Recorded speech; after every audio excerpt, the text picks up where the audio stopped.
ఇవి చిక్కుడుగాయలు కాదండి, snow piece అంటారు.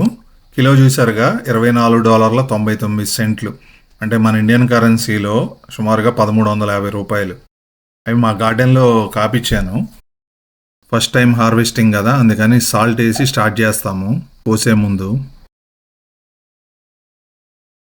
స్నో పీస్ అండి ఇది.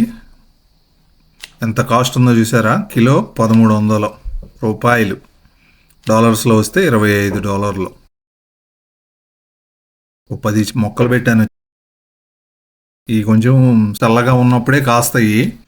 వేసవకాలం వచ్చేసరికి చెట్లు పాడైపోతాయి.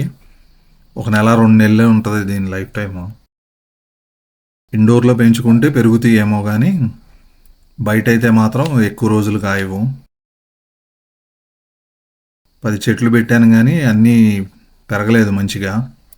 ఆ ఉన్నాటికి కాయలు ఉన్నాయి. సో హార్వెస్ట్ అయితే స్టార్ట్ చేసాము.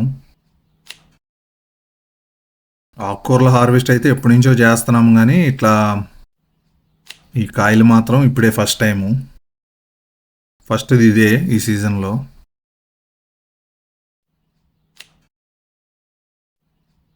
ఇది మాత్రం చాలా టేస్ట్ ఉంటాయండి, మెత్తగా కరిగిపోతాయి.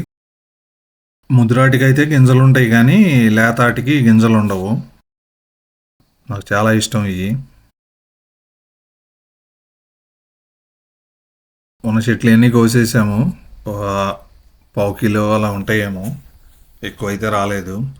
ఇంకా ఫ్రంట్ సైడ్ బీట్రూట్ అవి పెట్టాం కదా, అవి కూడా కోద్దాం అనుకుంటున్నాము. ఇదైతే రాడిష్ అండి, సేమ్ బీట్రూట్ లాగానే ఉంది చూసారా. మన దగ్గర అయితే తెల్లగా ఉంటాయి రాడిష్లు, ఇక్కడేమో రెడ్ కలరు. ఇదేమో బీట్రూటు. ఈ ఆకుని, బీట్రూట్ ఆకుని పప్పులో కూడా వేసుకోవచ్చు. అన్నీ కలిపి పెట్టాను కదా, అన్నీ ఒకేలాగా ఉన్నాయి. బాగా డార్క్ రెడ్గా ఉందేమో బీట్రూటు, కొంచెం పింక్ కలర్లో ఉందైతే రాడిష్.